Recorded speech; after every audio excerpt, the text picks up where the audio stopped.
జీవము గల దేవుని మాటలు పరిచర్యను ప్రోత్సహించండి.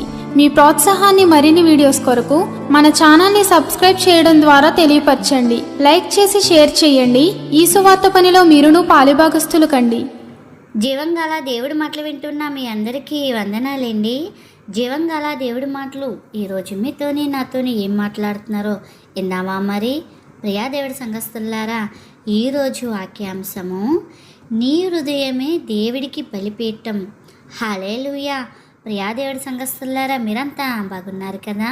దేవుడి కృప చూపించి మనకి మరొక నూతన రోజు అనుగ్రహించారు. ఆయన నమ్మను గొప్ప చేయడానికి, ఆయన నమ్మలో మనం అందరం ప్రకాశించడానికి మరి ఉదయకాలమే లేచి ప్రార్థనలు చేసుకున్నారా? బైబిల్ చదివారా? మరి ఇంకా ప్రార్థన చేసుకోకపోతే తొందరగా ప్రార్థన చేసుకోండి, బైబిల్ చదవండి, అనేకుల కొరకు ప్రార్థించండి, ప్రతి ఒక్కరు ప్రయాణాల కొరకు ప్రార్థన చేయండి. అలాగే ఎక్కడ చూసినా చంపేయాలి, చచ్చిపోవాలి అని ఇలాంటి థాట్లతో ఉంటున్నారు. ప్రతి ఒక్కరు ఇలాంటి దురాత్మ స్పిరిట్ నుంచి విడుదల పొందుకోవాలని మన దేశం కొరకు, రాష్ట్రాల కొరకు ప్రార్థన చేయండి. మీ కొరకు నేను ప్రార్థిస్తున్నాను. అలాగే కామెంట్ బాక్స్లో ఒక బ్రదరు మా కుటుంబం కొరకు ప్రే చేయండి, మా అక్క మా అమ్మగారి కోసం ప్రార్థన చేయండి, నా వివాహం కోసం అని పెడుతున్నారు. తప్పక మీకోసం ప్రే చేస్తాయండి. వీలైతే మీ ఫోన్ నెంబరు కామెంట్లో టైప్ చేయండి, నేనే మీకు కనెక్ట్ అవుతాను. అలాగే ఈ దినము జీవంగాల దేవుడి మాటలో ఏం మాట్లాడుతున్నారో మొదటి నుంచి చివరి వరకు వినండి. ఆ రీతిగా మన హృదయాలు సరి చేసుకుని ప్రభు రాకకే సిద్ధపడదాం. ఈరోజు వాక్య భాగము నిర్మాకాండము 20వ అధ్యాయము 25, 26 వచనాలు చూద్దాం. నీవు రాళ్లతో బలిపీఠము చేసినప్పుడు మెడిసిన రాళ్లతో నువ్వు బలిపీఠం కట్టకూడదు. దానికి నీ పనిముట్టిని తగిలించిన వలన అది అపవిత్రము అవును. మరియు 26వ వచనంలో, మరియు నీ దిగంబరం కనబడినట్టుగా మీరు మెట్లు ఎక్కకూడదు. హల్లెలూయా. ప్రియా దేవుడి సంఘస్థులారా, ఈ దినం ఇక్కడ పరిశుద్ధాత్మ ద్వారాగా ప్రభు మనకి ఇక్కడ తెలియజేస్తున్న మాటలు ఏంటంటే, ఇజ్రాయెల్ ప్రజలతో దేవుడు చెప్తున్న మాట బలిపీఠం కోసం. బలిపీఠం అంటే మనకి దేవుడి సన్నిధి, దేవుడికి మన హృదయాన్ని సమర్పించుకునే సమయాన్ని బలిపీఠం అని అంటారు. ఇక్కడ ఈ బలిపీఠం కోసం ఏంటంటే చెప్తున్నారు, దేవుడి ఆలోచనలతో చెప్పి నిర్మించాలి, మనుషుల ఆలోచనలతో కాదు.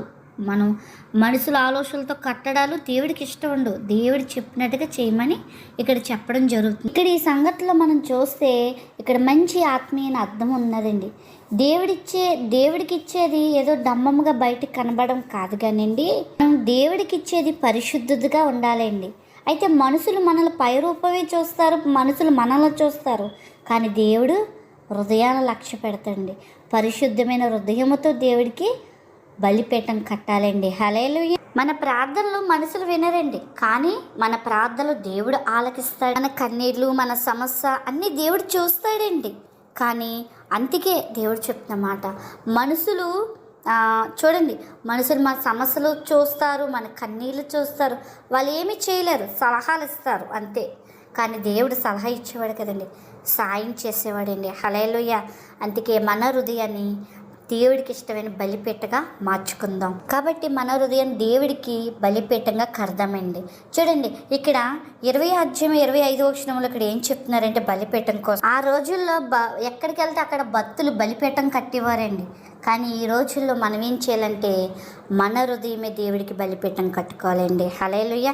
మంచి ఆత్మీయ సందేశం అండి ఇది. మనకి వాళ్ళకి వీళ్ళకి చెప్పుకోవడం కాదు, కానీ మన హృదయంలో ఎవరి మీదైనా దేశం ఉంటే దేవుడి దగ్గర పెట్టాలి, ఎవరి మీద కోపం ఉంటే దేవుడి దగ్గర పెట్టాలి, బాధ ఉంటే దేవుడి దగ్గర చెప్పాలి, మన టైము దేవుడికి అప్పచెప్పాలి, మన కుటుంబ సమస్యలు దేవుడికి అప్పచెప్పాలి, మన భవిష్యత్తు కోసం మన సమస్య ప్రతీది దేవుడికి అప్పచెప్పాలి. మనం అది దేవుడి దగ్గర పెట్టి మొరపెట్టాలి, మనం దేవుడికే ప్రియ సహోదరా సహోదరాల, మనం దేవుడి దగ్గర రావడానికి పరిపూర్ణంగా కాదండి, నీ ఇరిగిరదిగి హృదయముతో దేవుని స్తుతించు. చాలా మంది తప్పులు చేసి నేను ఈ పాపలోను నా పాపలోను దేవుడి దగ్గరికి రాకుండా ఉంటారు. అలా కాదు, నువ్వు ముందు దేవుడి దగ్గరికి వచ్చి ప్రార్థించు, ఆటోమేటిక్గా నీలో ఉన్న పాపాలన్నీ కూడా ఎగిరిపోతాయి. హల్లెలూయా.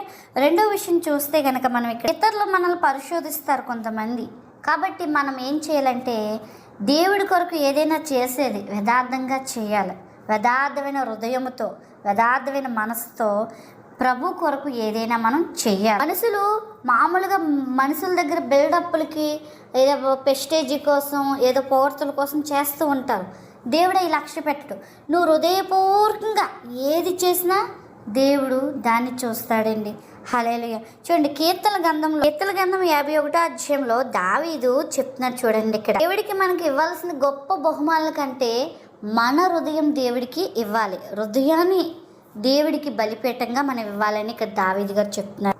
మీ దగ్గర ఎక్కువ డబ్బులు ఉండకపోవచ్చు, మీ పేరు ఏమి కూడా మీకోసం ఎవరికి తెలియపోవచ్చు, లేదా నువ్వు దేవుడి కొరకు ఏమీ చేయలేని పరిస్థితులు ఉండొచ్చు. ఏదైనప్పటికీ కూడా నీ హృదయం దేవుడికి అర్పించు. హల్లెలూయా. దేవుడిని నిజమైన హృదయంతో నువ్వు హృదయపూర్వకంగా దేవుని వెతికితే నీ జీవితాన్ని దేవుడు గొప్పగా ఆస్వాదిస్తాడండి. నేను ఉన్నత స్థానంలో స్థిరపరుస్తాడండి. హల్లెలూయా. దావీదు దేవుని వెతికాడండి. గొర్రెల కొట్లో కాపరి అంటే ఒక గొర్రెలు కాసుకున్న వ్యక్తి దేవుని వెతికితే ఆ ఊర్లో గొర్రెలు కాసుకున్న వ్యక్తి ఆ ఊరికి రాజుని చేశాడని దేవుడు.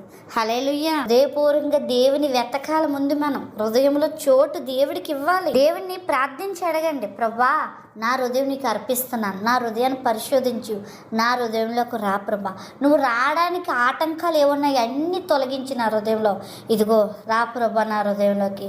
అయ్యా నా హృదయపూర్వకంగా నేను స్తుతిస్తున్నాను ప్రభా అని దేవుడికి నువ్వు ఆహ్వానం పలకాలి.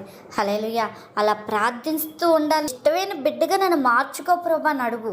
చూడండి రోమేల పత్రిక 1వ అధ్యాయం 2వ వచనంలో ఇక్కడ పౌలు గారు ఒక మాట చెప్తున్నారండి. మన జీవితాన్ని దేవుడికి పరిచయలో సంప్రదించుకోమని అంటే అర్పించుకోమని, హృదయపూర్వకంగా అర్పించుకోమంటున్నారు. ఇది చాలా గొప్ప విషయం అండి. ఎందుకంటే చాలామంది ఆదివారంగా పరిమితం అయిపోతారు. కాదు, ప్రతి దినము దేవుడికి మన హృదయం అర్పించాలండి. ప్రతి దినమును దేవుని స్తుతించాలండి. ఉదయం లెగ్గానే ప్రభా నీకు స్తోత్రం, ఈ దినం ఇచ్చో, ఇదిగో నా జీవితాన్ని చేతిలో పెడుతున్నాను ప్రభా.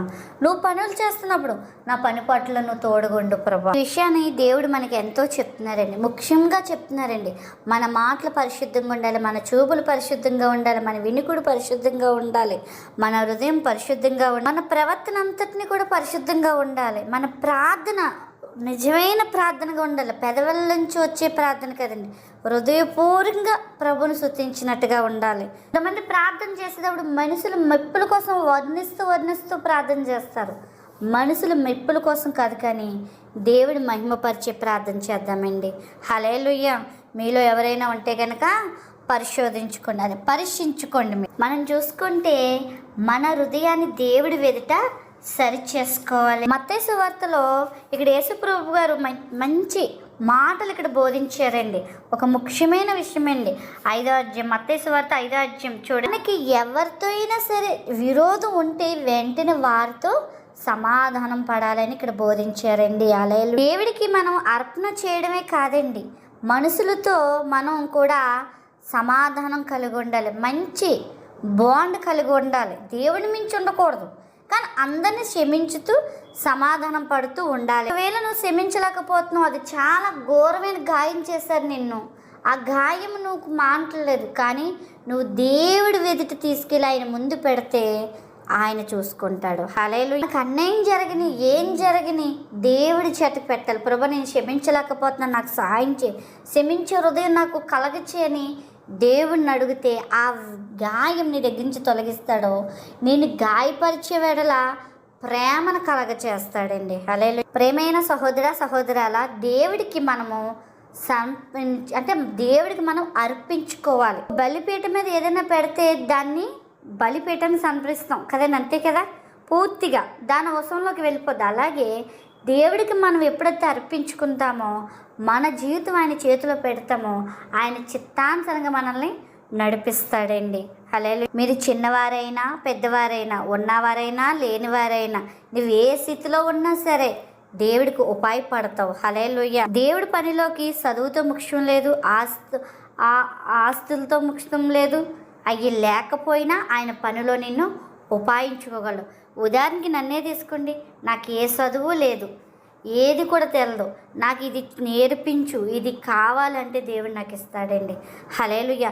చిన్న విషయం కూడా, తినే విషయం కూడా నేను దేవుడిని అడుగుతాను, దేవుడు నాకు ఇస్తాడు. కానీ చూడండి, నాకు ఏది లేదు, మీరెవరో నాకు తెలియదు, అయినా నేను దేవుడి మాటలు మీకు అందజేస్తున్నాను. దేవుడు ఎవరినైనా సరే ఆయన పనిలో వాడుకోగలడండి, ఆయన పనిని గణపరచగలడండి. ఆయన దేవుడికి మనం మన సమాజం లేదా మన జ్ఞానం మన నైపుణ్యం ఏమీ కాదండి. దేవుడికి హృదయపూర్వకంగా మనం ఆరాధిస్తున్నామా లేదా, మన హృదయమే ఆయనకు బలిపీఠమండి. హల్లెలూయా. నిర్మాకాండము 26 వచనంలో ఏమంటున్నారంటే బలిపీఠం పరిశుద్ధంగా ఉండాలని చెప్తున్నారు చివరగా. మరి బలిపీఠం పరిశుద్ధంగా ఉండాలంటే నువ్వు నేను కూడా ఈ హృదయాన్ని పరిశుద్ధంగా ఉంచుతున్నామండి, లేకపోతే ఇంకేమైనా చెత్త చెదారం ఉంటుందా? ఒకసారి ఆలోచించండి. మనం పరిశుద్ధంగా ఉండాలండి. బలిపీఠము దేవుడికి అంటే దేవుడికి అర్పిస్తాం బలిపీఠాన్ని, అలాగే మనం కూడా దేవుడికి అర్పణ అవ్వాలండి. మనం ఈ రోజే ఈ మాటలు వింటుండగా దేవునికి అర్పించుకుందామండి. ప్రభా, ఈ మాటలు వింటుంటే మీరు ఎవరైనప్పటికీ కూడా ఒకవేళ మీ హృదయంలో ఇంకేదైనా ఉంటే కనుక తొలగించుకొని ప్రభుకి ఇలా చెప్దాం. ప్రభా, నా హృదయం నీకు అర్పిస్తున్నాను తండ్రి. నా ఆలోచనలు, నా తలంపులు, నా కుటుంబము, నా ఇరుగు పొరుగు వారు, నాకు మేలైన కీడైన అన్నిటినీ కూడా నీకు నేను అర్పిస్తున్నాను ప్రభా. నా మార్గం నీకు అర్పిస్తున్నాను, నువ్వే నన్ను నడిపించు ప్రభా అని మీరు ప్రార్థించాలి. ఇలా భవిష్యత్తు నీ చేతిలో పెడుతున్నాను ప్రభా, అయ్యా నీ చిత్తానుసరంగా నన్ను నడిపించయ్యని మీరు ప్రార్థనలో ఇలాగ అడగాలండి. అడిగినప్పుడు అడిగి దాని ప్రకారంగా దేవుడు ఎలాగ ఆలోచించాడో అలా నడవాలి. చివరిగా ఒక మాట దేవుడు చెప్తున్న మాట ఏంటంటే, మనుషులకు కనిపించే బలిపీఠానికంటే దేవుడికి కనిపించే బలిపీఠం కట్టుకుందాం. మనం దేవుడికి బలిపీఠగా మారాలని మనం కోరుకుందామండి. దేవుడికి ఇష్టమైన జీవితంగా జీవించాలి, దేవుడికి ఇష్టమైన బిడ్డలుగా ఉండాలి, మన కుటుంబాలు ఉండాలి. అంటే ముందు నీ కుటుంబంలో నువ్వు ఒక్కదానివే దేవుడిని నమ్ముకున్నావు, ఒక్కడివే దేవుడిని నమ్ముకున్నావు, కానీ నీ జీవితాన్ని దేవుడికి ఇష్టమైన బలిపీఠంగా మార్చుకో. అలాగ ఉంటున్నామో లేదో ఒక్కసారి మనకు మనమే ప్రతి దినము పరిశోధించుకోవాలండి. మనకు మనమే ఏం చేయాలి? పరిశోధించుకోవాలి. ఈ మాట నాకు ఒక సిస్టర్ చెప్పారు, అక్క పరిశోధించుకో, ఇది కన్ఫ్యూజ్గా చెప్తున్నావు అక్క. అందుకే నేను మీకు 2 మాటలు కూడా చెప్తున్నాను. కాబట్టి మనం సరి చేసుకోవాలి, ఆలోచించాలి. నాలో ఏ తప్పు ఉంది, దేవుడికి విరోధం ఏముంది, ఏంటి, నేను దేవుడికి ఇష్టమైన బలిపీఠం కడుతున్నానా లేదా అని మనం ఎప్పటికప్పుడు పరిశోధించుకుంటూ మనకు మనమే సరి చేసుకుంటూ దేవుడికి సమీపంగా ఉందామండి. ఆ రీతిగా మన హృదయాన్ని కట్టుకొని దేవుడికి సమీపంగా ఉందాం, ప్రభు రాకకే సిద్ధపడదాం. అట్టి కృప ధన్యత ప్రభు మనందరికీ దినము అనుగ్రహించునుగాక. ఆమేన్.